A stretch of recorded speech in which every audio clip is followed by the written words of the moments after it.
Hey everybody, I'm going to be hosting Daily Show this week, but until then, enjoy this show from Hilarities.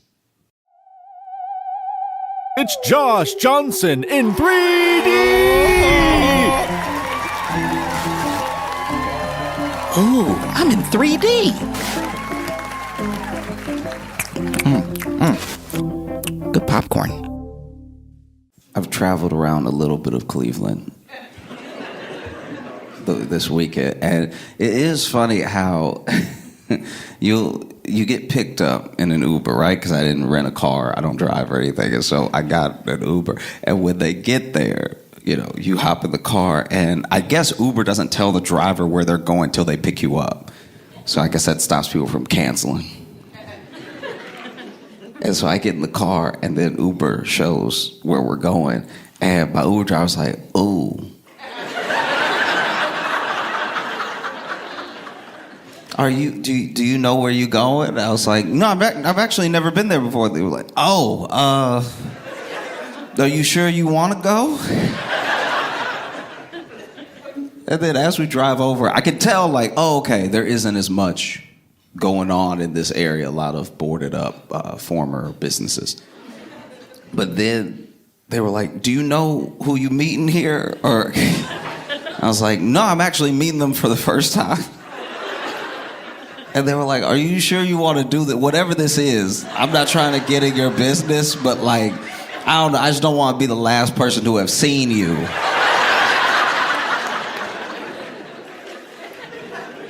And I was like, "I think it's fine. It's like it's a studio that's in a warehouse area." And they were like, "Oh, okay. So you've seen pictures of what the inside looked like and what the outside looked like? Because..."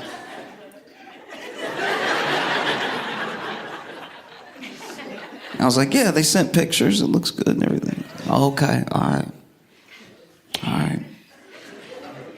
When I let you out of this car, I just want to make sure you're safe, I don't need people coming up asking me questions later. I just go where the app says to go. Plenty of beautiful places around Cleveland I could have taken you, but you wanted to come here." So. And I don't know, maybe it's just because of some of the things that I've seen. I don't necessarily always know when I'm in danger. Like I've been to a party or two in a place where the area itself was a little dangerous. And there was one time everybody thought I was being tough. I wasn't being tough at all. I just genuinely didn't know what was happening. I was at a party and there were some gunshots and a couple people ran and I just kept eating. I just kept eating my chips. And it wasn't because I'm like some cold, like ice in my veins type gangster. I just didn't really hear it like that. There was like a pop and a pop and a pop, and then I was over here like, yummy.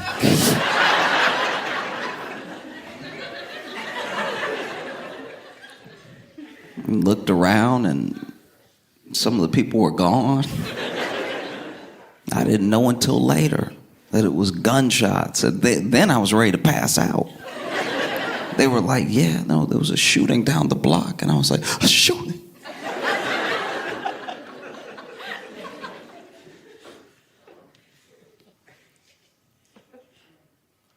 So I saw the White House Correspondents' Dinner last night.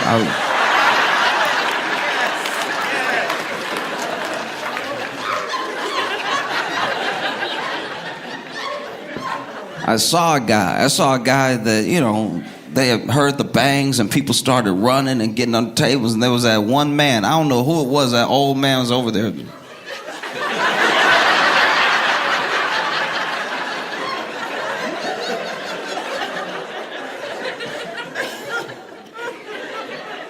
And I was like, "Oh, I know that look." Some people think, no, he just probably that cold, he doesn't care. And it's like, no, he may have taken out his hearing aid, That man hearing aid might be fully out. We don't know. Yeah, so in case you didn't see it.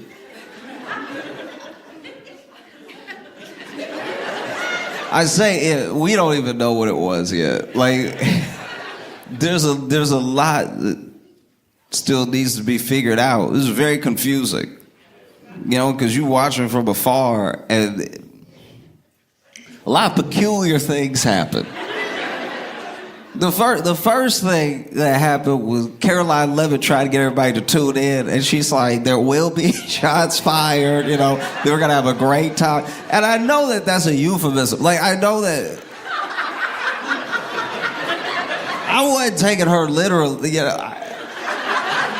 But then it happens, you know, it's like there's all types of phrases like that, especially in comedy. You know, if you had a really good show, people be like, you killed. Hopefully not. Actually. You know, but if you doing a show, somebody's laughing real hard, they can barely catch their breath, and then they have a heart attack. You did kill. Like, you, not in the way you wanted. I'm sure today Caroline Levitt's like, that was a poor choice of words.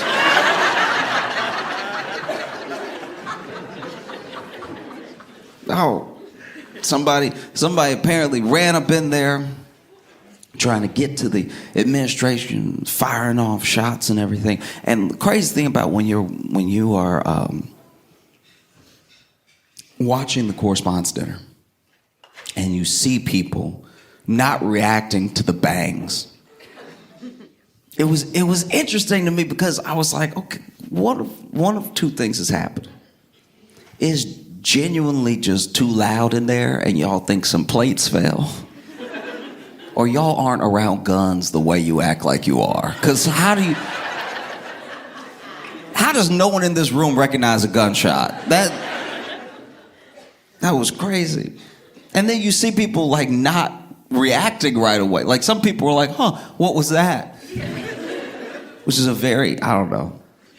It's a very, what's the word for it? It's weird. It's extra weird because of how they grabbed everybody. You know, you quickly find out how important you are from who they grab when. If I was at the White House Correspondents' Dinner, I would have been so offended just watching everybody run up past me, not warn me. They didn't yell for everybody to get down right away. They just quietly.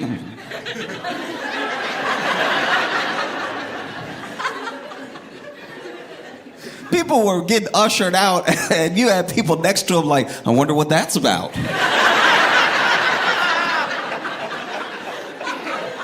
Probably some official business.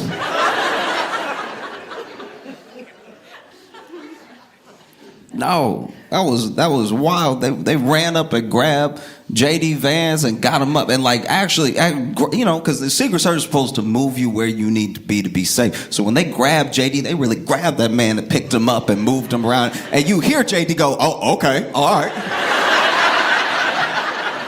All right.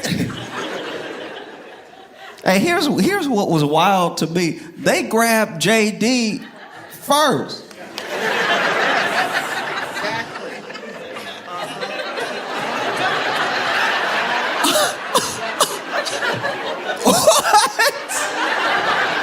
What?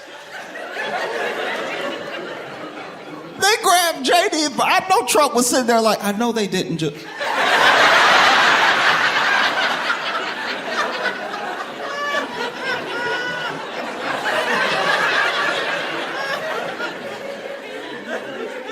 That is wild that they grabbed JD first.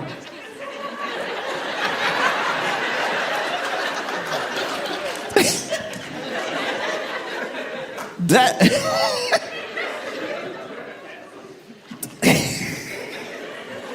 they grabbed JD first, and then they came for Trump.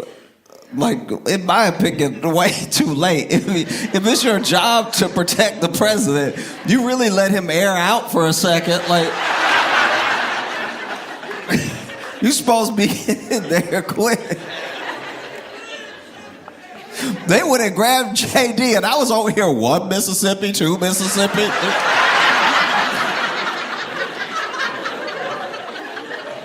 What are you doing? And then they finally come and get Trump.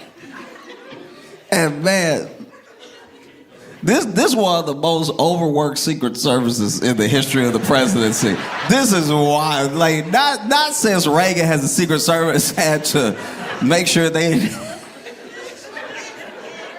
Every day, Secret Service gotta have on comfortable shoes. They have no idea where they gonna have to jump, who they gonna have to pull or anything, which I know is part of the job. Technically, that's part of the job at all times, right? Like every president, since the beginning of the presidency, especially after the Civil War, has received threats and, you know, like we have to make sure the president is protected and everything. And this is the first time, though, I'm not gonna lie, where we have a president who actually talk like he got Secret Service. So like everywhere he goes, he's like, say something, do it, I don't care. Trump talked like I would talk if I had Secret Service. Like, I bet you won't do nothing though. How about it? Nah, show me. I want to see you do something. Go ahead. Get him, Derek. Go ahead. Go ahead.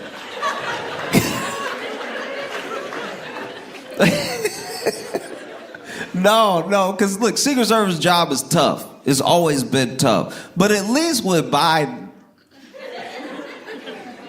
the most you had to really worry about was the ground.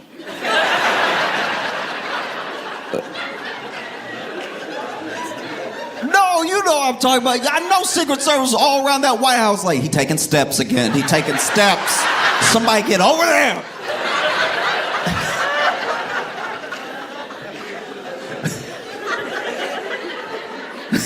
Eagle is taking the first step down. Watch him, get under him, underneath him.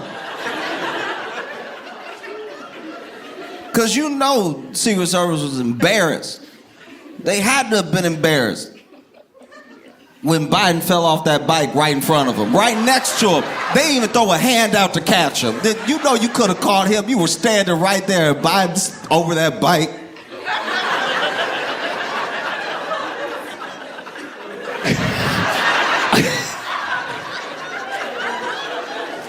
And you saw how he fell. He fell like he fell out of the sky. And now, you supposed to be Secret Service over here, not even catching him, throwing a leg out. You should have been on the ground already to catch him.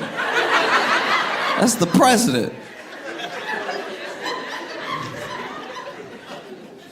But this president hitting different. This president stressing Secret Service out every day. He's talking to whole countries like it's a bar fight. Like, like, look, what was that, Iran? What was that? I bet you won't do anything about it, though. No, we taking everybody out tonight. Come and get me. And now Secret Service over here, sir, please. Trump, when it comes to talking, got the most my boyfriend knows karate vibe I've ever. No, y'all seen that. No, You've seen a woman get into an argument with a man at a bar and be like, and my boyfriend a cop, he gonna beat you up. And now you the boyfriend, you come out of the bathroom, don't even know you walking into a dangerous situation. You just washed your hands too, hands slippery and everything. You're not even ready to grab back and forth with somebody, start tussling. This is a horrible situation. Secret Service stressed out, and they out. Look, this is outside looking in. I don't even know how to fight. I don't know how to protect. I don't know how to be Secret Service. These are just my notes as someone who's been watching their work from afar. As a citizen. We really got to decide. You know, Secret Service has to decide amongst themselves when you gonna tackle him and when you gonna let him up. Because in Pennsylvania, they all rushed him, but then they let him pop his head up. I was like, what are you doing? And then, as the White House correspondents there, they finally run over there. Not fast enough. They finally get over there, and then they grab him, pick him, come on, sir. And then they all seem to fall together. And I was like, I don't know if this one is a maneuver. I feel like they tripped him by accident by not working together. And Trump big, it's gonna take him a second to get up. You can't just pull that man up the way you pulled JD up from that chair. You're gonna hurt your back trying to pull the president up. Now you got a torn meniscus, you got all sorts of issues trying to pull the president up to safety. Meanwhile, they just let him stand there too. So then they finally pulled him off stage and everything, and then you can see this Secret Service, I don't know where they went. I don't know if they went to go get some other people. Sir, stay right here. I don't know what they did. All I know is that there are pictures of Trump.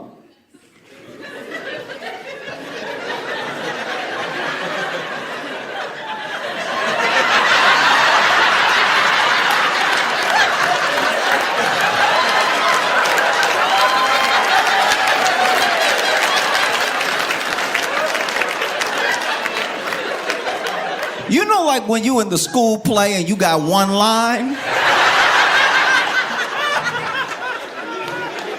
You got one line, and because the stage manager has to be somebody's mom, because we don't fund schools or anything, so the stage manager got to be somebody's mom, and they on the other side of the stage, and they tell you, look, when they say this line, you got to walk out, all right? You got to walk out and say your line. This is all you have to do. It's all you have to focus on. And now you, 6 years old, standing there.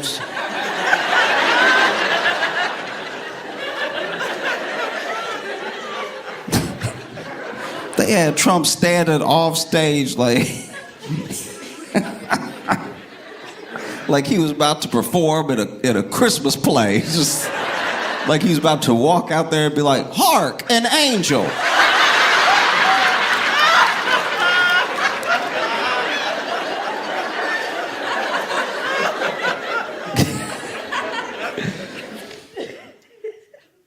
This whole thing was so insane.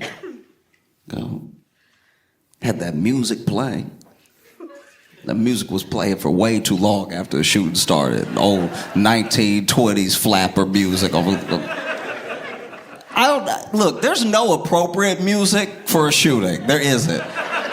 But I will say, because most of the shootings that I have heard of have had hip hop playing, it just feels like the shooting could be on beat or something. This was just like, "Hello, my baby." Pow! "Hello, my darling." Boom!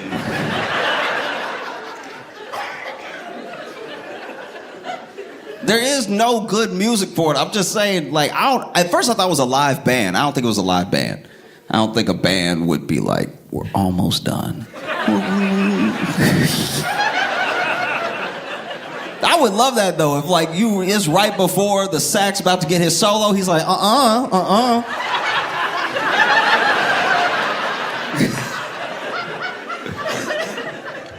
And they had security camera footage. They've released some security camera footage of the shooter trying to get in to the room and everything, and this has to be some of the grainiest footage I've ever seen in my entire... It doesn't even look like it's from now. This looks like some Back to the Future footage or something. I didn't even know they still made cameras like this. He looked like Bigfoot and a UFO at the same time. This is some of the worst footage I've ever seen. For the year that we're in, this isn't even as good as 90s footage. I grew up with better CCTV than this. It's just extra grainy. Not even 1080p, not even 80p. They had 2 pixels they put together to make this image. This is one of the saddest videos I've seen in a long time. Because you can basically make out what's happening the way that you could make out what was happening in Madden 93. You know what I mean? I'm pretty sure that little block is my quarterback. And I would have been embarrassed to release this, to be like, yeah, we security, we got it locked down here. We went ahead and got cameras from 1894, and we have metal detectors. We have some of the first metal detectors ever invented. That's vintage. This was crazy, because basically you see the shooter in the distance at the very edge of the hall. And then Secret Service is all over here, where the view of the camera really sits, like center view, and then you have Secret Service sort of peppered all around that, right? And then the shooter runs past them.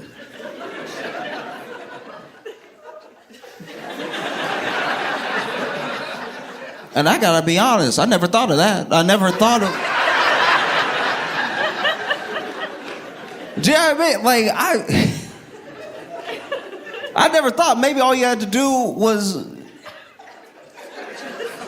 show a little effort and you could get right past Secret Service. Okay, a good example. So I wrote at the Tonight Show when Obama made one of his last appearances as president. It was very cool. It was really, really cool. And they told us, they warned us ahead of time in emails the week before and the day of, hey, Secret Service is going to be in the building. I know there's ways that you have of getting to your offices or getting to different spaces that you work in, but if Secret Service directs you to a different spot, just follow their instructions. It doesn't matter if you always use this stairwell. If they say not to use this stairwell, don't use this stairwell, right? And I'm not going to lie, as someone who was new to all this. This is my first TV writing job and everything. It was my first time being around people like this as well. Some of these guests and, you know, people like the president and everything.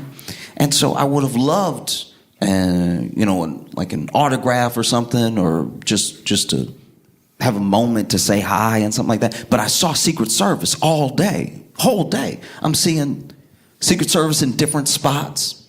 A couple people, I don't even know if they were Secret Service, but they were just tall in suits, and I was like, he probably Secret Service too, probably a little bit on. I went to the concourse and got a salad. I was like, they probably Secret Service. I can tell from the haircut.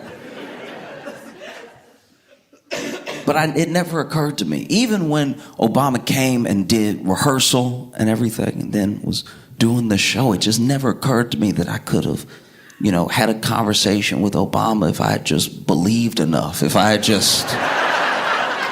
Secret Service doesn't care about Trump at all, because the fact that they just let a dude get past them because he was putting knees to chest.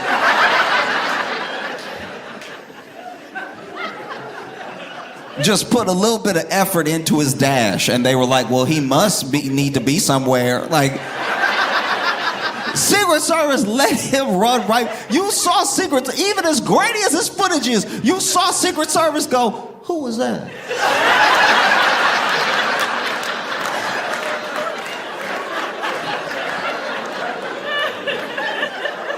Secret Service over here just looking as he passed by like, maybe he's late for something. I don't know. That guy was sure in a hurry.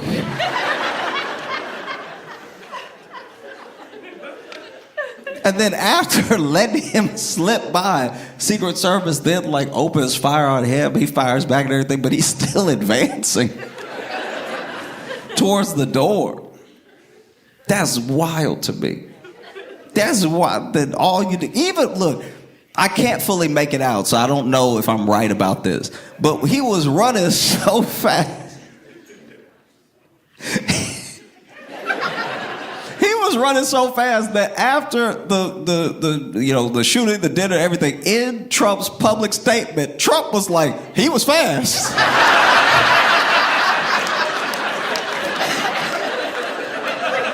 Oh, he was quick. The footage is not good. It's very grainy. But the way he was running, it just looked so much like anime to me. Like,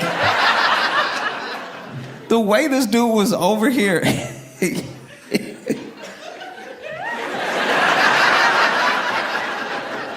But like fast, but like forward. Like, How you mix Bugs Bunny, Elmer Fudd, and Dragon Ball Z all in one run? Because he over here as quick as... zooming.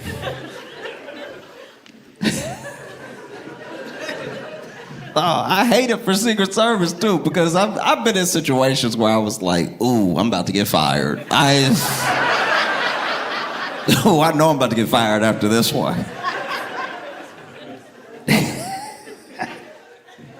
Oh, this dude Rav has Secret Service. I'll never get over how funny that is. You Secret Service, you armed. You could push anybody. Like, if you needed to create, you could Heisman anybody for the sake of the president. Get out of the way. Move. Make some room. Clear a path, right? And there's someone there to do harm to the president and the administration, and you can't even throw a foot out. You can't even...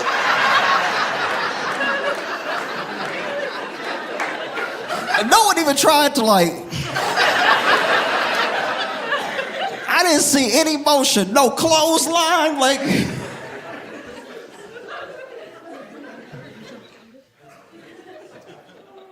Footage bad, security loose. It's devastating. Do you know how embarrassing this is? As a nation, other countries are watching our news, being like, oh, it's that easy?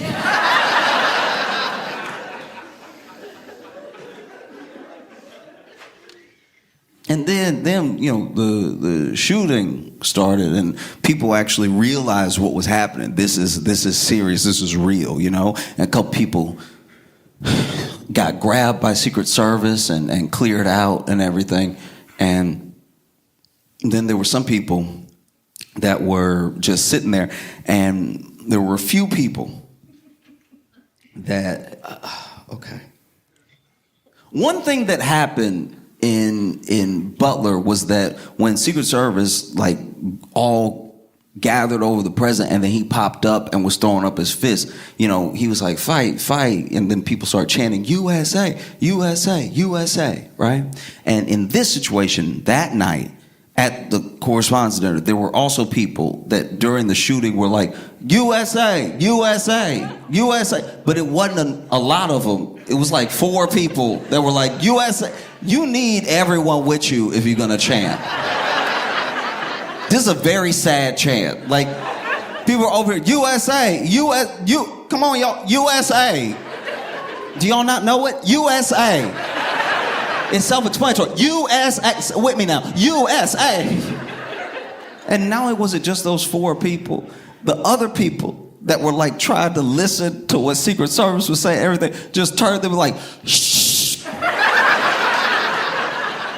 Shh. Oh, it's hard to know when to start a chant.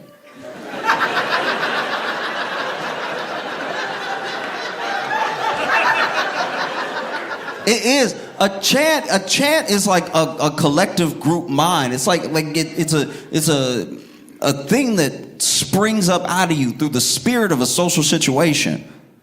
You know, a chant is almost exactly like a slow clap. I don't know if you've ever been around somebody tried to start a clap.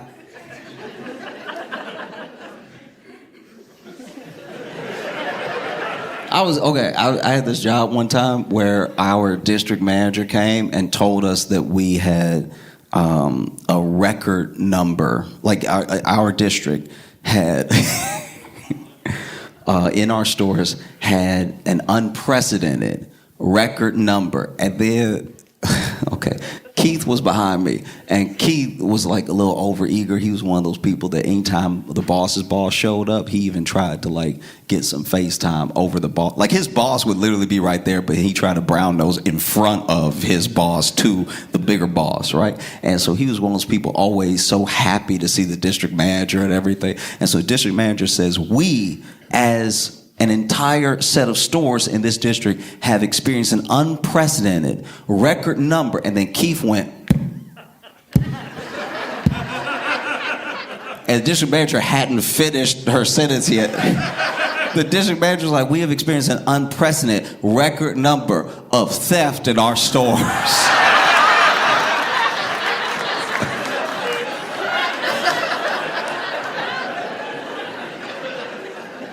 And now Keith over here.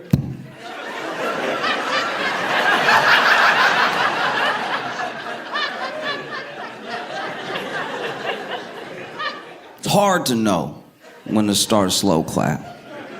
Just like it's hard when to know to start a chant. You know?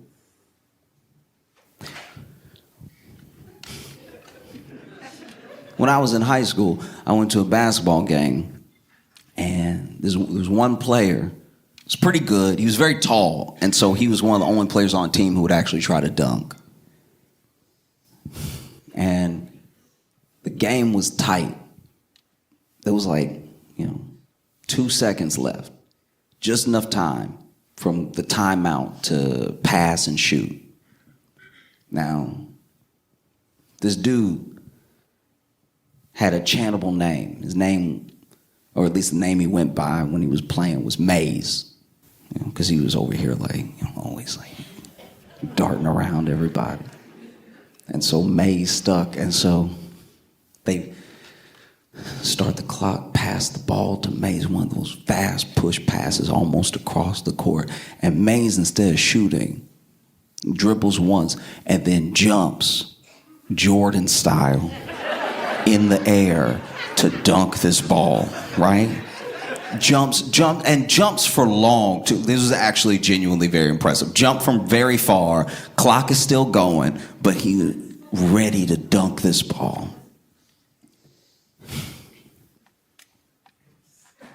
And you could drop a pin. Everybody was holding their breath. This was to get into the playoffs. Mays had the ball, and he's about to dunk, and he's getting closer every second. He jumped off, about to dunk this ball. And so you could forgive me for believing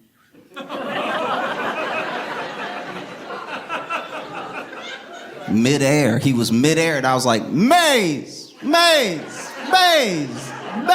then he dunked, and he slapped the rim and missed. I was like, Maze,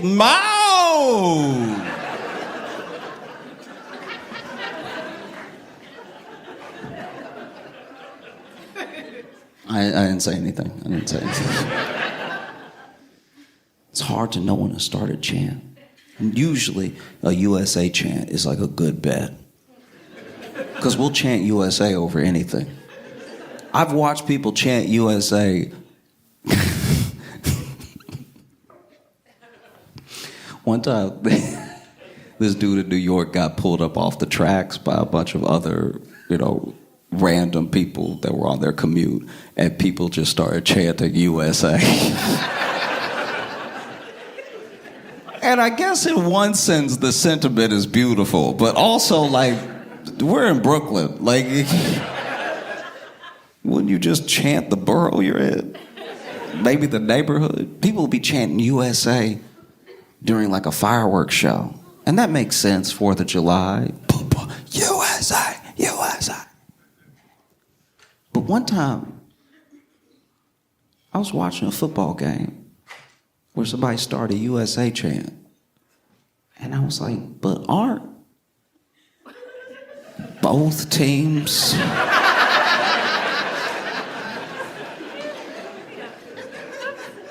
That just feels like somebody who's having such a good time in America that they're like, yeah, USA just cause, USA just cause. That should actually be the chant.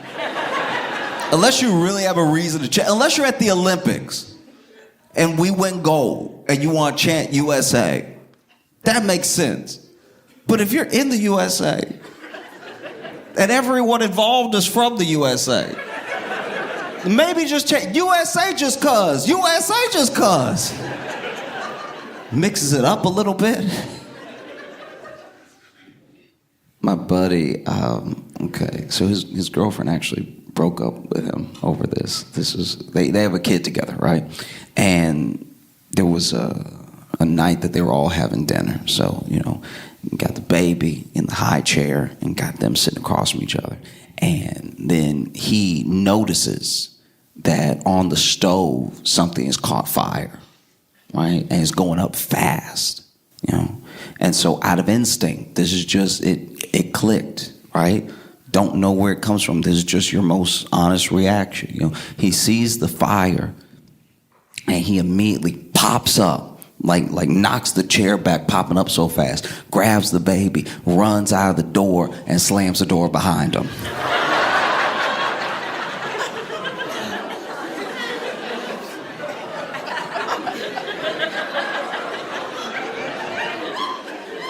The issue is that he didn't even say fire. He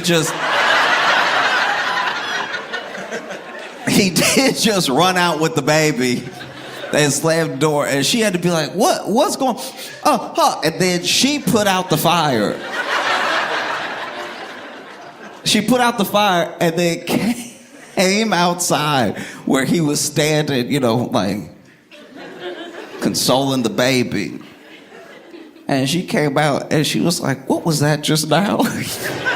And he was like, I'm sorry, I just immediately sprung into action. And she was like, you couldn't have said fire on the way out?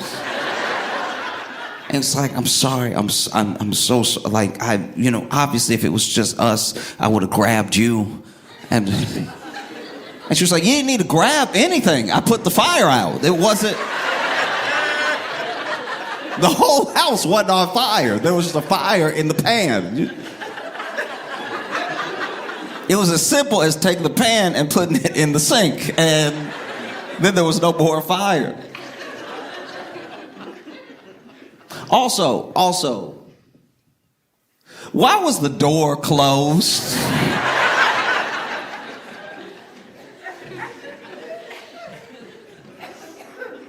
I know when he sprung up and ran out with the baby, and then she realized there was a fire. That had to have been a moment where she was like, oh. I imagine, honestly, even as a mother, you'd be glad that it was his instinct to grab the baby, take the baby to safety, but to not even warn you or not. And that's exactly how Trump looked when they grabbed JD. When they grabbed, I'm not gonna get over it. This is crazy. They grabbed the vice president before the president. That's wishful thinking on Secret Service part. I'm telling you that right now. That's crazy. That they were over. I'm surprised they had just grabbed the president pro temp and just let everybody else stand there. You know what's even crazier, too, is that while this was happening, there was a mentalist performing for Trump and Melania. You're a mentalist. Dude, you're a mentalist.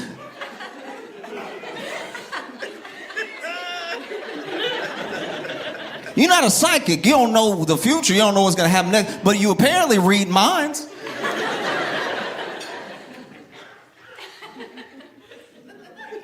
Maybe there's a distance issue. Maybe he needs to be within enough feet of the person to read their mind to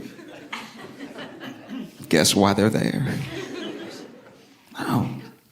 The whole time I was like, there's a mentalist.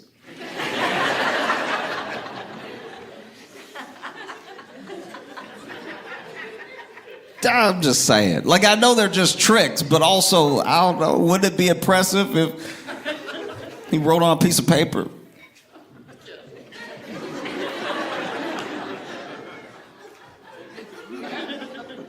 I'm getting something. Huh, it says, get out now.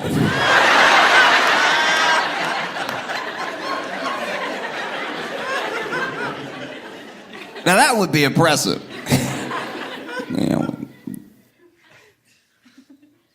That'd be a real show. You guessing my social security number is like, all right, it was gonna be numbers.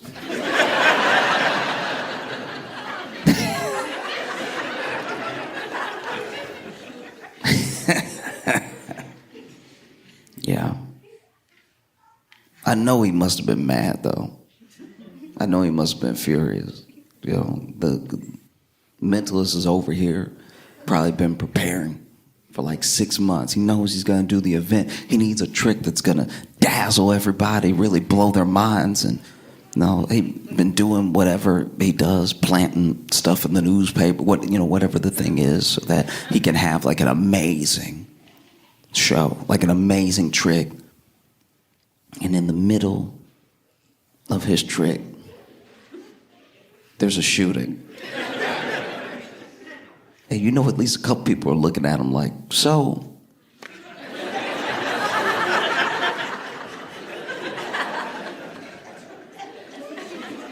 It's okay, it's okay. You're young, you'll get better at your craft as you go.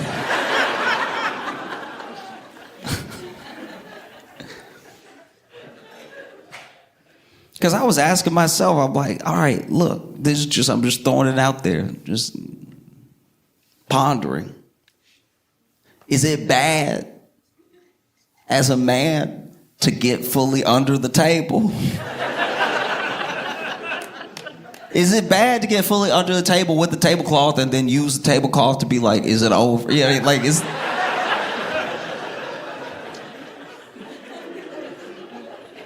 Because some people were at different table heights. You know, there were some people that were like fully under the table. And they were like, y'all tell me when it's over. And then there were people that were just head above table.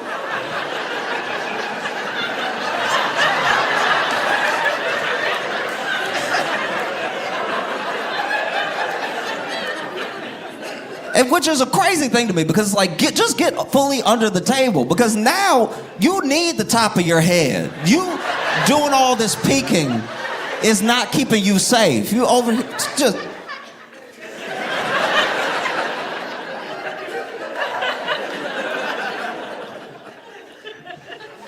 There's no real rule for this sort of thing, but I came up with one in my head. I think if you're over 6 foot, you can't get fully under the table without looking like a coward. Because you're just too big for that. Do you know what I mean? Now you're under a table that you kind of got to lift off the ground to get under.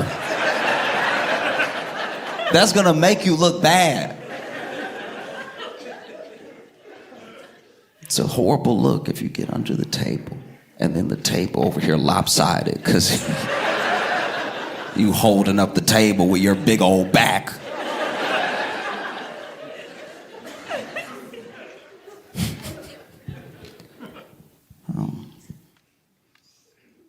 It is wild to me as well that they had the White House Correspondents' Dinner and gathered all of these important people together during a war. That's brazen to be like, we all here at one time. You know? Because they found what apparently, I don't know this for certain, I'm just reading a bunch of what is being sent out online, some of it from news sources, some of it from like independent journalists and stuff like that, but apparently they have the shooter's manifesto, right? And in the shooter's manifesto, he specifically says who he's targeting in order. And for some reason, he specifically made a point to leave out Kash Patel.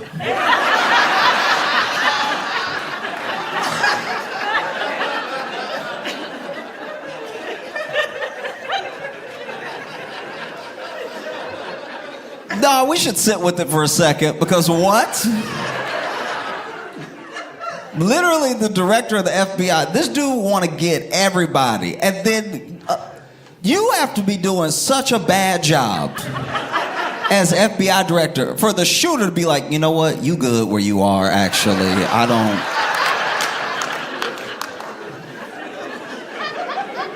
I think honestly you doing more damage here than I ever could, so let's just leave you in. It's wild. specifically left off Cash Patel. Cash Patel's over there running with Secret Service like he was a target or something. Meanwhile, the shooter's like.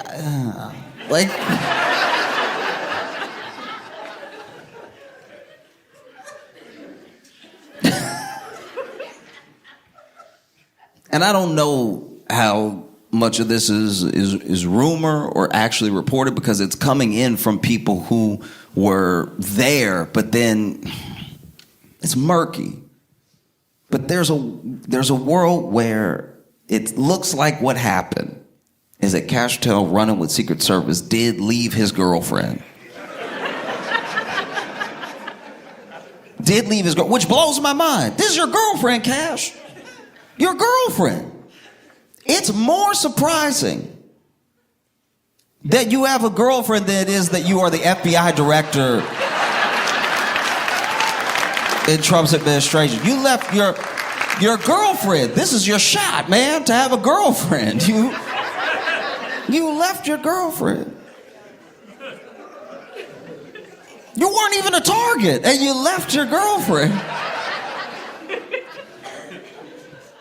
His girlfriend was in another room being consoled by another man that was brave enough to stay with her, I guess.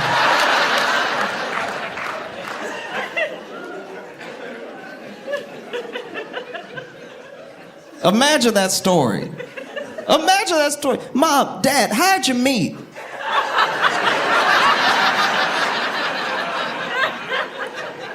Well, son, your mother used to be dating a coward, and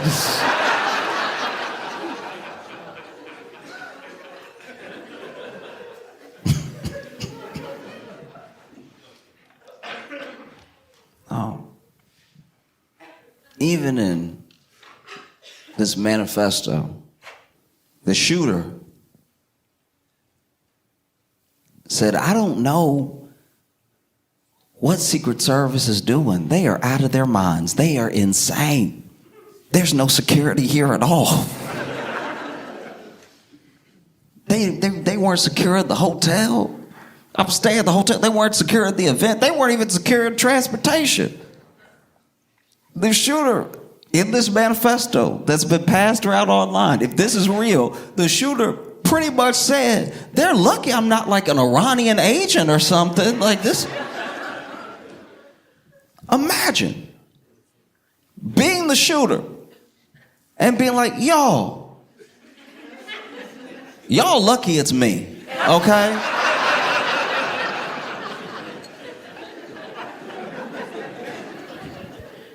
Feels even crazier. You see how people are in those moments. Some people go for flight.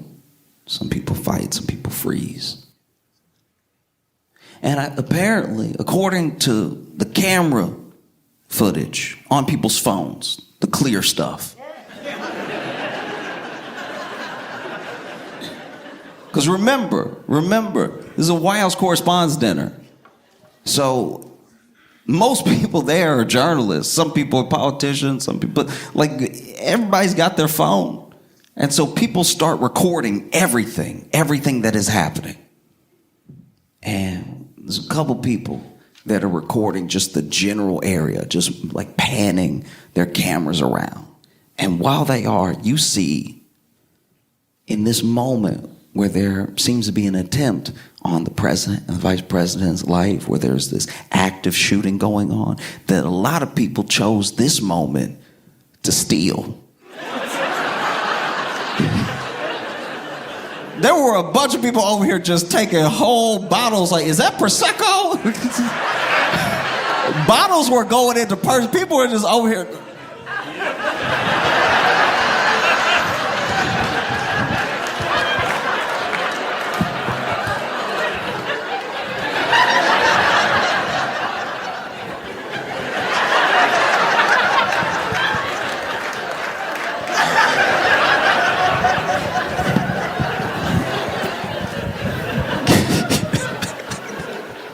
Imagine. We are not a real country. This is... If you steal while you think your life is in danger, you really a thief. This is the last thing you gotta do. But like, it's an expensive bottle. There was one dude just looked like he was taking the rolls. I was like, bruh, those are for you. Like, you can have the rolls. They're not gonna reuse them. What was wildest to me is that this thing happens and I'm seeing the notifications roll in. And then I heard that they were gonna go back and finish the dinner.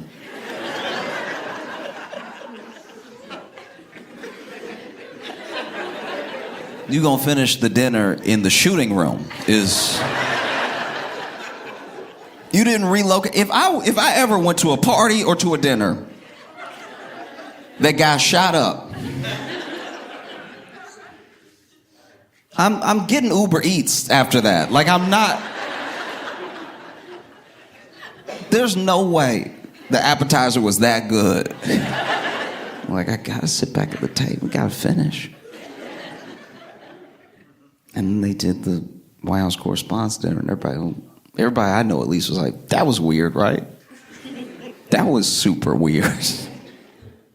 And now today they're, going over details of the shooter and everything.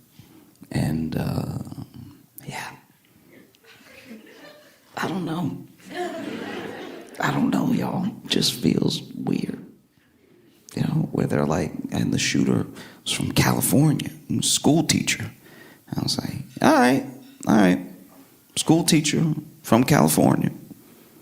And you're surprised. You're surprised that he was armed. Y'all were the ones that were like, we should give teachers the guns and maybe that'll cut down on the school shootings. Maybe it's,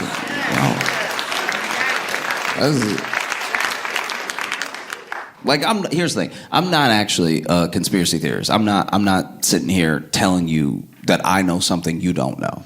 And I'm not even one of those people who's like, I'm just asking questions. Because then sometimes those people are annoying too. Because it's like they know what they're doing when they're like just asking a question. I'm just telling you what I've thought throughout this process, right? What I've thought throughout this process of having the most Secret Service necessary president we've ever had, right? When the shooting in Butler, Pennsylvania happened, right? I was like, man, they need to get some new Secret Service, because Secret Service got to him, tackled him, but then let him pop his head up, pump his fist out, and then they were ducking under him. I was like, that seems backwards. But even after that, I was like, isn't it kind of weird that Trump doesn't want to talk about it that much? He still has smoke for Rosie O'Donnell. And we have not heard him talk about the young man who tried to take him out since. That's weird. That's very weird.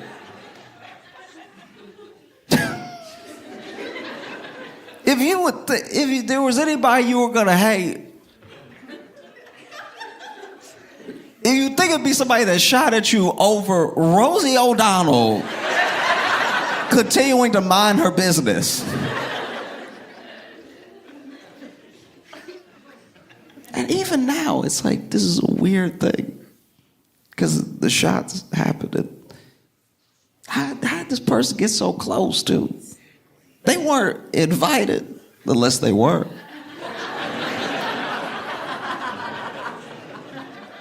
Do you know what I mean? Like, some of this is starting to feel like organized negligence. Because remember, even in Butler, there were people that were like, we told the police, hey, there's somebody on the roof. We were pointing at him.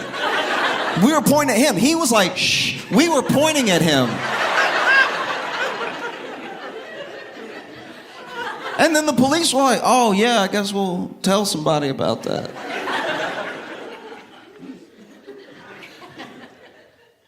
The whole thing is so insane. I can't put myself in the mindset of somebody who gets the text message after running out of the White House correspondence. Like, so you gonna come back to your table? Or like, nah, give it to someone else. You can give my seat to somebody else. Because now, you know, usually a White House correspondence dinner has addresses from people and has a comedian, so like that. I know Trump does things differently, but man, after something like that, how can you even go up there and roast Trump? You'll look like you were in on it.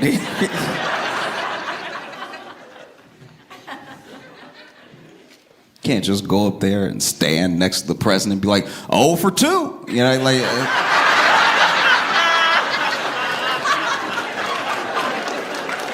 Why would you ever continue this dinner? This doesn't make any sense. I don't even know if the mentalist got to finish his set. Like, imagine you a mentalist and they booked you at the White House correspondence dinner, and now they're regrouping after, you know, the ceremonial shooting. What? It's America. And now they're like, okay, yeah, finish your act. Now you gotta go up there and be like, okay, you know, I clearly don't have any like powers to predict things or anything.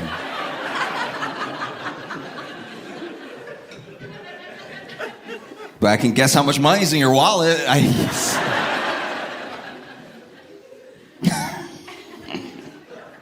But then, also, there was someone that was, I can't remember her full name, but I think she might be a Fox News reporter, and she was sitting at that table, and Caroline Levitt's husband leaned over to her, and she's saying all this on air, saying, you need to be really safe, okay? You need to be really safe because there's gonna be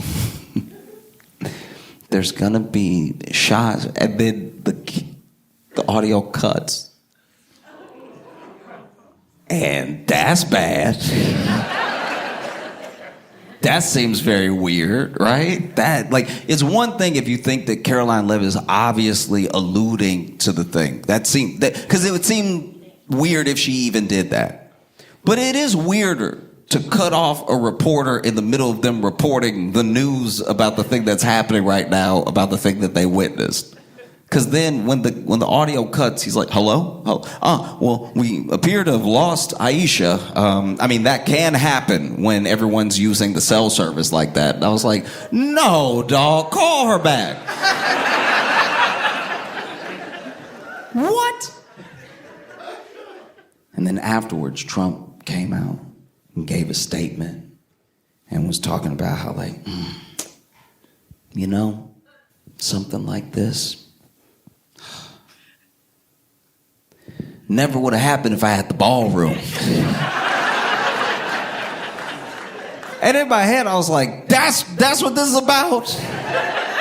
The ballroom is what this is about. I don't know if we're a real country. This never would have happened if I had the ballroom. And then all these right-wing influencers, and some, I assume, have got to be bots because they all sent out an identical message all across Twitter saying, this would have never happened in the ballroom.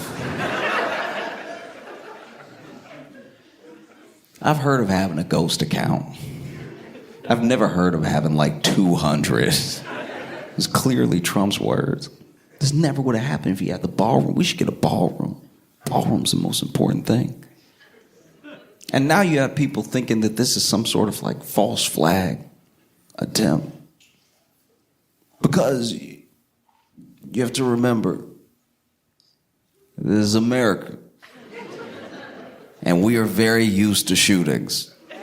We've been so desensitized to shootings that someone literally tries to shoot up the White House Correspondents' Dinner and we're like, that one doesn't even look good. Like, that doesn't even... There's something fishy about this one. No. I know my shootings. I've been in several. This one doesn't, it's not hitting like that. No.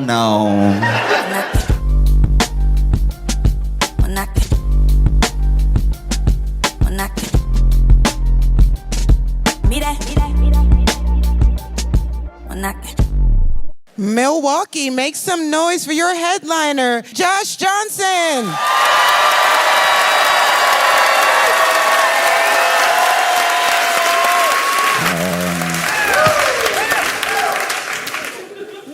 Been very excited. I've been very, very excited. Been highly anticipating a bout that's coming up. Mike Tyson versus Jake Paul. Some of you may have not known that this was going to happen, but in case you didn't, Mike Tyson is going to box Jake Paul, and I'm excited more for the spectacle than the actual fight. I don't know what's going to happen in the fight exactly, but it is one of the wildest encounters of two people punching each other that you could have ever imagined. Mike Tyson versus Jake Paul, a star, a bona fide star globally of the 80s, fighting one of the most popular influencers that the modern era has to offer. And it just feels like somehow the 80s are fighting the 20s. Do you know what I mean? Like, Mike Tyson versus Jake Paul feels like Sylvester Stallone versus Liam Hemsworth. It's like, you're just kind of like, what? How? How are they even close enough in age to have anything to argue about? This is crazy. If you don't know Mike Tyson, I know that some people are too young to have like really watched him fight. I'm too young to have like remembered those fights live. Some of them I wasn't even around for, but I watched the tape and it's devastating. Mike Tyson is one of the most bona fide terrifying people. You know what I mean? Some of the things that Mike Tyson would just say, I'd be like, oh, to even think it, you must be willing to do it. Do you know, like there was a press conference one time where Mike Tyson was sitting there and he's like, this thing, I don't think these guys understand. I'm not here to just box. I'm not here to fight or anything. I'm trying to take their health.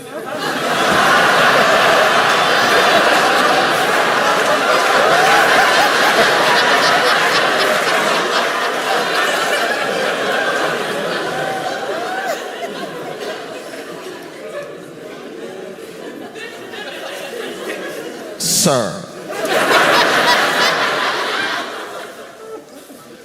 the question was, what has your preparation been for this match?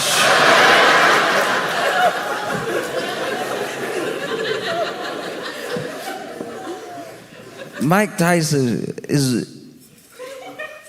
he's like an embodiment of like everything like fierce, violent, and dangerous in one person that also very much loves birds.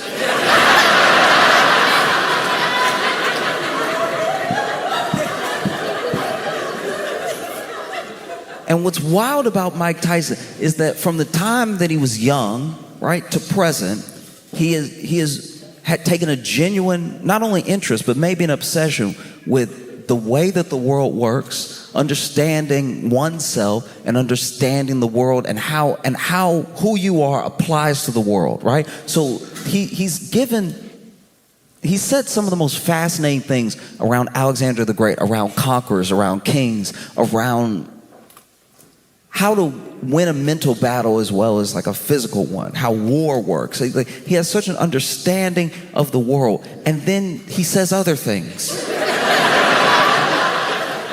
Other things that are so scary that you're like, sir, just shoot me.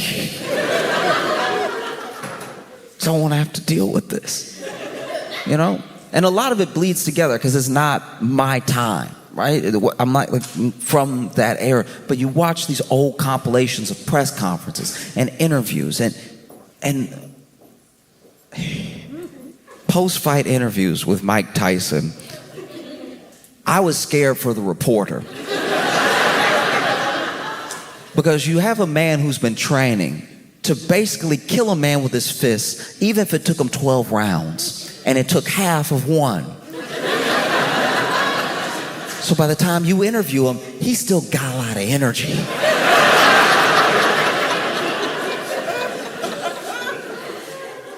There was one time they were trying to interview Mike Tyson after a fight. They're in the ring with him. They're putting the mic in his face and everything. And he's so amped and he's talking. He's like, y'all don't understand. Like I'm from Sonny Liston's cloth. I'm the most fierce. And he starts describing not just who he is as a boxer, but his training and everything. And then at the end of it, he goes, I don't know, man. What? And I think if I had been the reporter, I'd also be like, nothing. I didn't say anything. Don't worry about me. Mike Tyson press conference was a master class in psychological warfare. He would say things that had you thinking like, oh man, this dude's like out of his mind. Or this dude really wants to kill me and I don't know him. That's gotta be tough as a fighter, to sign up for a fight. And you know we both fight. But one of us loves fighting. And we both like it, that's why we do it, and we're both good at it, that's why we do it. But one of us is so excited to hit, they don't care if they get hit. It's a very different person.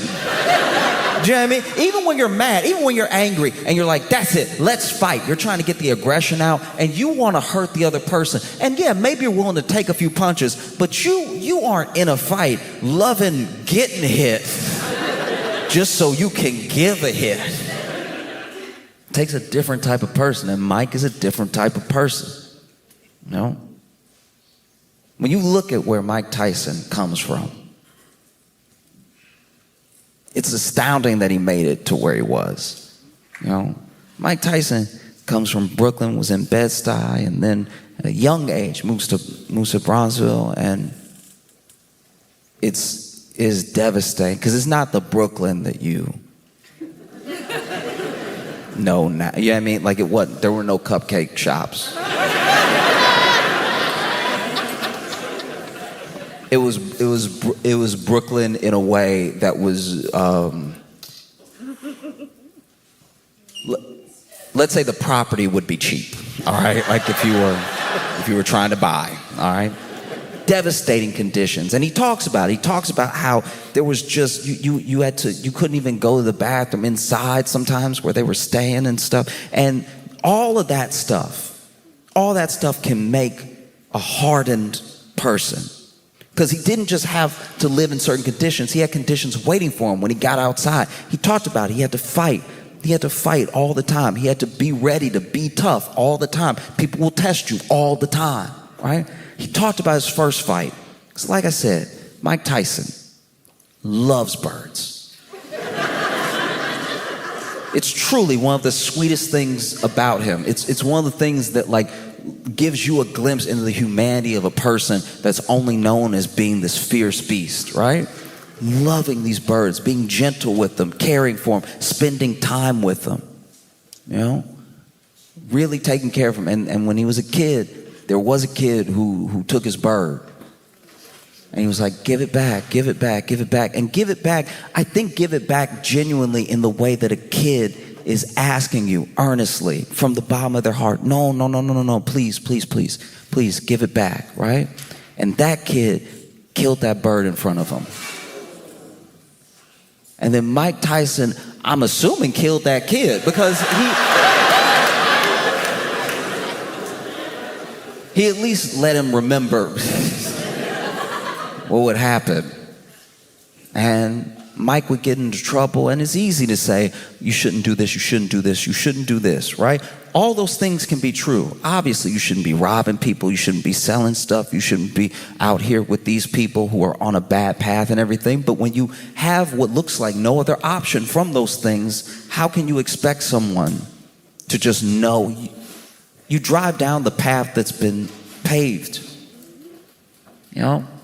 And so he ends up in like detention centers and stuff like that. And at one point, Mike Tyson meets Customato. And Customato sees him, and immediately he knows. He knows this kid is special and he's different. And not only just because he's built different, not only because he's big for his age, there's just something about him. And he gets the opportunity to like box a little bit. He goes to the gym, he's hitting bags and stuff, spars a little bit. And Customato sees in something in him. And after sparring, you know, as the story goes, they ask this kid who's just sparred with some grown men, how old are you? And then Mike goes, I'm 13. And then these grown men look at each other and go, this nigga at least 30. Like, there's no way. You better put a 0 behind that 13. That's, what?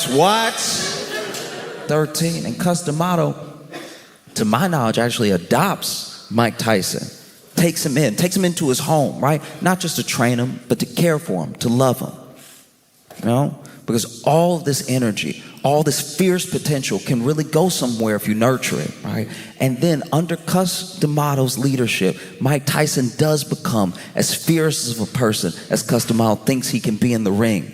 And Cus believed in him before he believed in himself. I think that's why their friendship, that mentorship is like, when you see it, there's something special about it. Because anyone who sees anything in any of us and pulls it out of you, right, just with their belief, that's a very special thing. And the only people that wish Customato hadn't done what he did are probably Mike's opponents. Because Mike would have fights that were so damn fast. You can see it even in the video, even in some of the amateur fights that were actually on video. You can see in the opponent where they were like, does he have a hammer?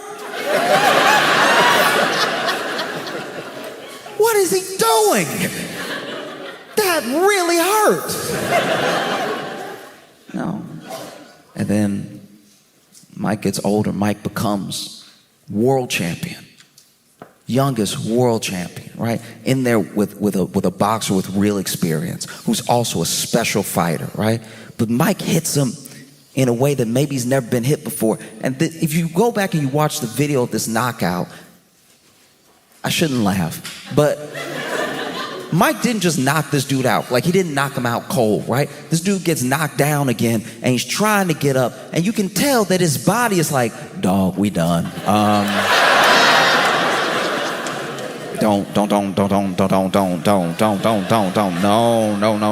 You know, like when you're in a bar fighting, your buddies hold you back. That was that guy's whole body. Like, you can even hear the announcer be like, "Oh, he's fighting to get up, but his body won't let him," because his body is like parts of him that didn't get hit. This dude got hit in his head and the chin, and even his feet and his knees and his hips were like, "Look, if you ever want to speak to us again." Don't stack us up on top of each other right now.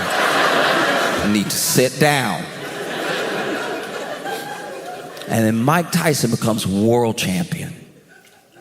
He becomes everything that Customato thought he could be. He becomes everything that he knew he was, right? It's a beautiful moment. And then it's important when you think of Mike Tyson to understand that Mike Tyson is America. A lot of Mike Tyson's story is how America works, right? There are parts of this country that if you travel to, you'll think you're in another country for how poor they are, how broken, the conditions that people are living in. You know, it looks like the developing world in some parts of America, and we don't like to talk about it. We especially don't like to take care of those people because it means we have to really look at ourselves to do it. But there are people that come out of those conditions, that build themselves up into something that no one else could have imagined based on where they started, right? Mike Tyson is just like America. Mike Tyson is fierce, fearsome, incredibly violent. People in other countries look at America the way that we look at Mike Tyson. Genuinely, if you travel, and I mean really travel, I'm not talking about just go to the tourist spots and the places that are popular to go. If you really travel and you know world history and you go to a place and you ask them about America, right? A country that we've attacked before, they look at us like we have a tattoo on our face.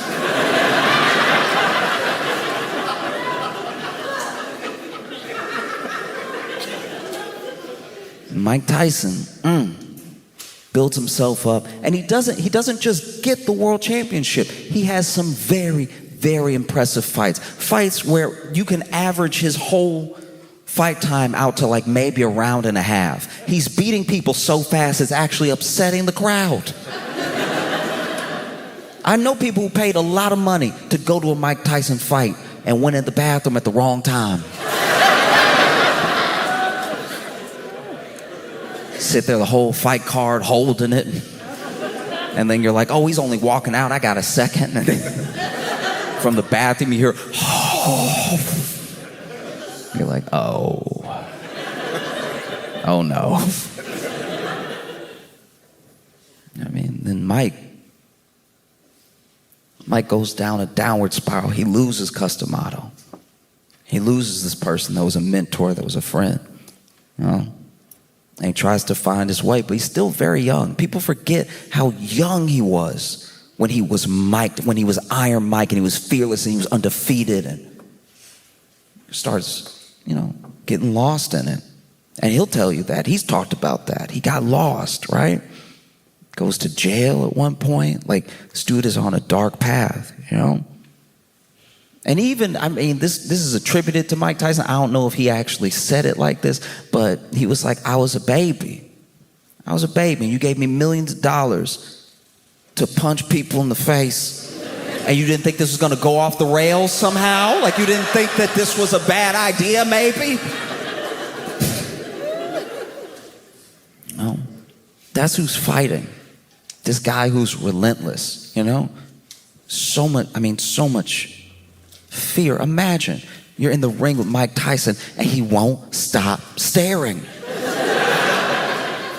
Just the face-off, just watching the face-off, you would see it in his eyes. He's like, I would very much like to hurt someone today. And legally, it's you.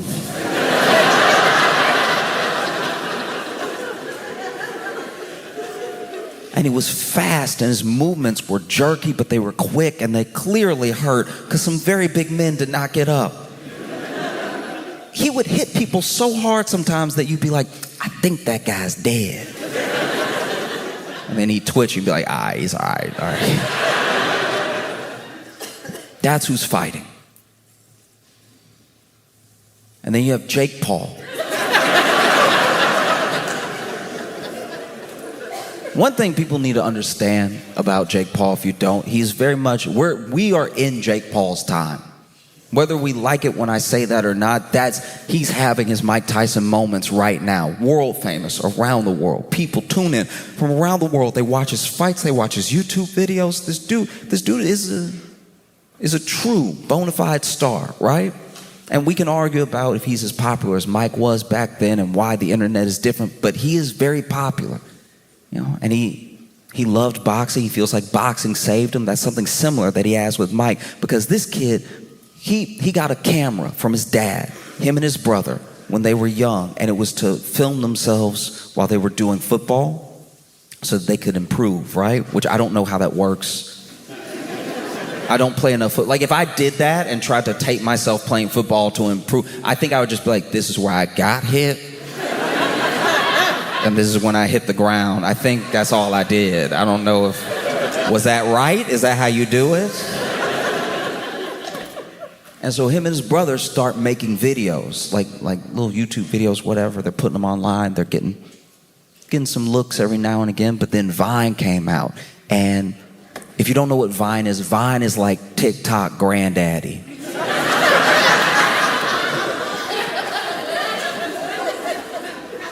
And they start making Vines, and they get very popular almost overnight. They are huge on Vine. Everybody thinks they're funny, and they love to follow them. They want to know what they're doing next. They're getting all this money, endorsements, everything. At one point, Jake Paul is on the Disney Channel.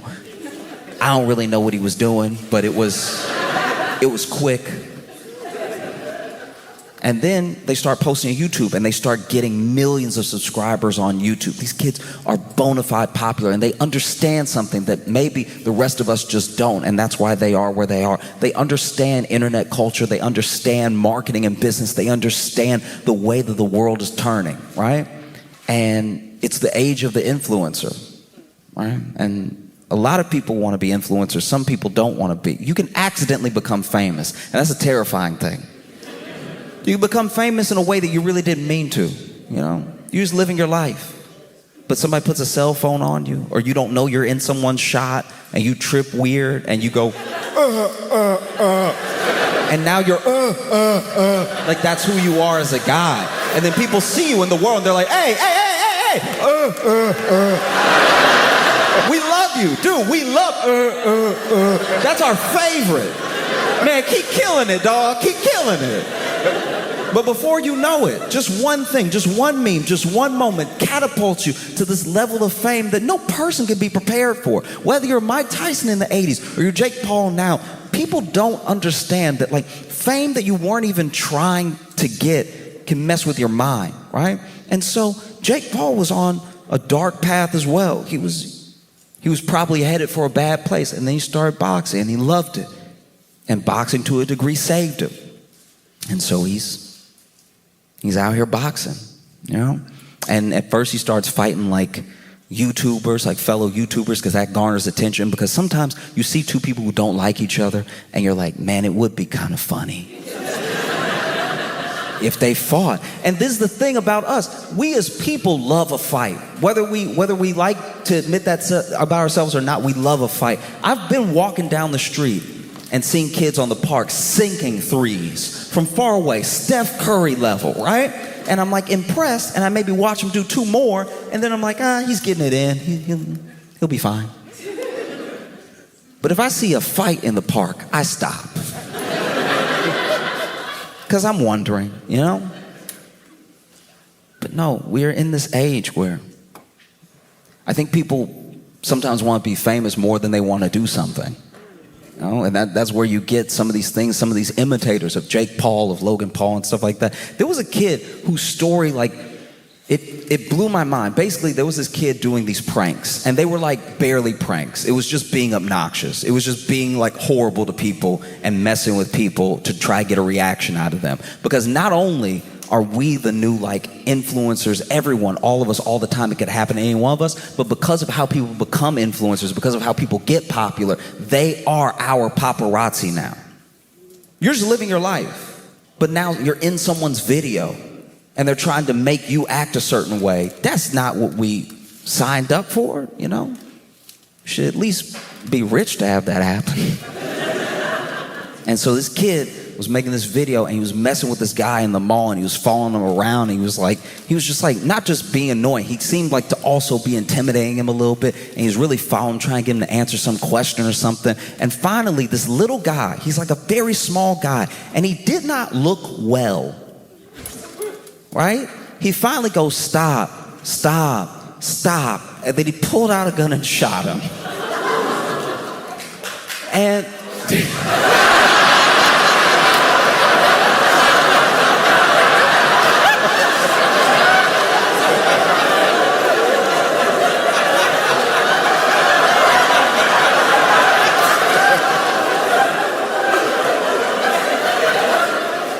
I am praying that's not him.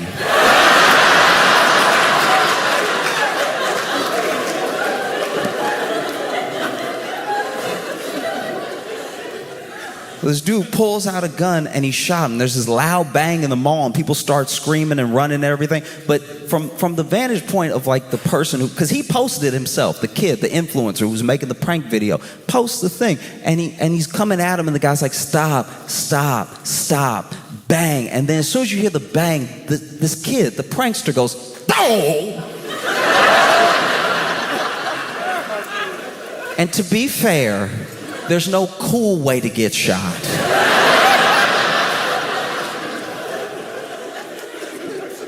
But he goes, "Dow!" and he hits the ground, and that guy walks off, and obviously he gets arrested and everything. They explain the situation. I believe he got released. And then this kid goes to the hospital. He's fine, right? He's fine. He got shot in the side, and he's fine. But when they ask him about it, they ask him how he feels about the fact that this thing happened. Like, is it change how he's going to make content? He got more followers from it happening because he got on the news and people wanted to see the kid that got shot, and they wanted to see the other stuff that he did. So he did get more popular, right? And they wondered how he felt towards the gunman. This guy shot you and you were being annoying, but did you deserve to be shot, right?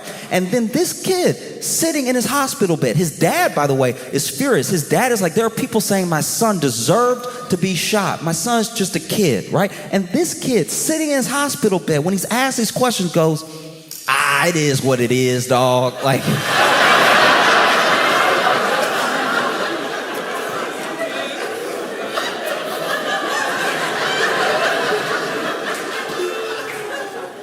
which I can't tell, is that a good attitude about it? But it lets me know it's not just a few people. It's not just a few individuals. We're in an age, and it's an age of if I can be popular, maybe I can be safe, maybe I can be liked, maybe I can be something, whatever it is. But it's apparently worth being shot over for some people. And make no mistake, Jake Paul is America. I don't know how it feels to have me say that, but Jake Paul is America. A lot of what America embodies is what Jake Paul is, right? America is business, usually business first. We can worry about being a country later. It's business, and it's fame, and it's money, and it's influence, right? You go to some of these backdoor meetings that some of these world leaders have when America convinces them to do something. We don't know how they do it. Maybe it's with money. Maybe it's with other things. Maybe they're like, hey, look, we'd hate for something to happen to your whole island. Influence. See what I mean? And so now you have these two boxing, and people don't know what's going to happen. Obviously, there are people that want Mike Tyson to hurt Jake Paul very badly.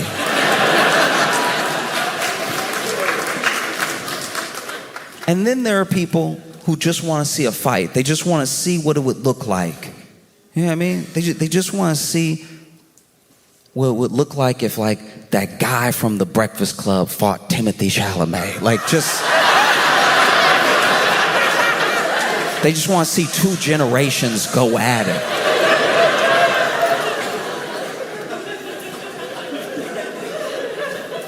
You know? Because let's be honest, it's an odd fight. You know, Jake Paul has fought former MMA fighters. He's fought former NBA players. He's fought YouTubers. He's fought one established boxer, maybe two pro boxers that I know of, right? Because I don't know his entire record. But he said that the thing that made him do this, the thing that made him push for it and create it, was he did some ayahuasca. And when he did the ayahuasca, he said he saw himself fighting Mike Tyson. And if I'm being honest, taking ayahuasca and seeing yourself fighting Mike Tyson sounds like something Mike Tyson would say doing ayahuasca. Like, I could more clearly see Mike Tyson doing ayahuasca, and he's like, I saw myself fighting Jake Paul. I don't know, man. I had to think to myself, you know, if I did ayahuasca and I saw myself fighting Mike Tyson, I'd probably have to sit back and be like, maybe heroin's the answer. Like, I don't know. This ayahuasca is not it for me. No, thank you. You know? And so As soon as he had that vision, though, he put it into motion. And that's the marketer, that's the businessman, that's the promoter in Jake Paul. He saw this thing and he had to create it. That's also America, by the way. You go to other countries and you're like, oh, I have this big dream of doing this thing. A lot of countries are set in their ways, right? America is properly crazy. We'll let you do anything, fundamentally. And so now they have a press conference. They're together, and Jake Paul's very good at being the heel, you know what I mean? But it's hard to be the heel when you're fighting Mike Tyson. Like, people might be booing you, but he's saying truly upsetting things. Mike Tyson was in a press conference one time, and he was like, look, all I want is for his kids to be watching us fight and see me beat them so bad that they're like, Daddy, no.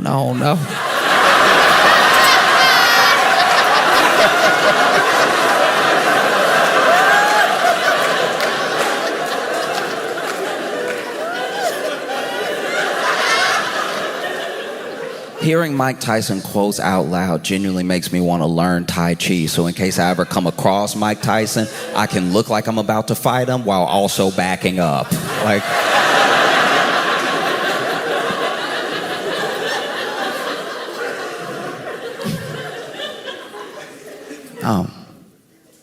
and some people think that the fight's just a spectacle. Some people think it's a real fight. There are kids who think Jake Paul's got to beat Mike Tyson, right? Jake Paul's a great boxer. Let's see it happen. I'm so excited to see Jake Paul whoop this guy.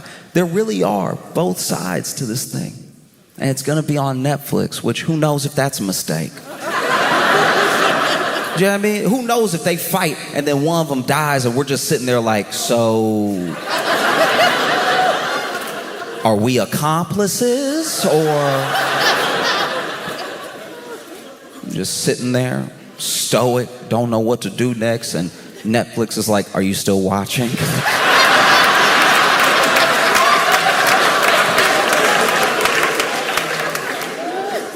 Not now, man. You know? And it's a gamble as well. It's a gamble.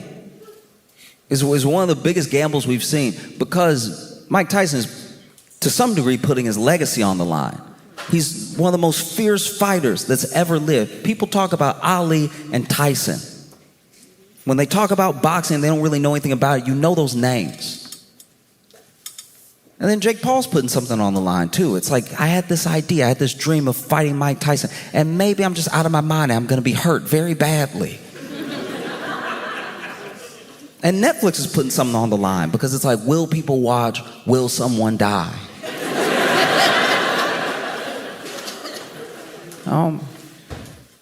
It's a genuine gamble. And if America is anything, it's a proper gamble. You know what I mean? Like, that's what we do. I don't know. I admire an aspect of what Jake is doing, because Jake loves boxing. And no one will probably ever give him credit for it, but he is revitalizing a part of boxing. People talk about boxing a little bit more now because of the popularity that he brings in, the new kids that he brings in, and he's putting himself on the line because he loves boxing. And that, to me, is wild. Like, I love hip-hop, but I wouldn't try to battle Kendrick Lamar. Like...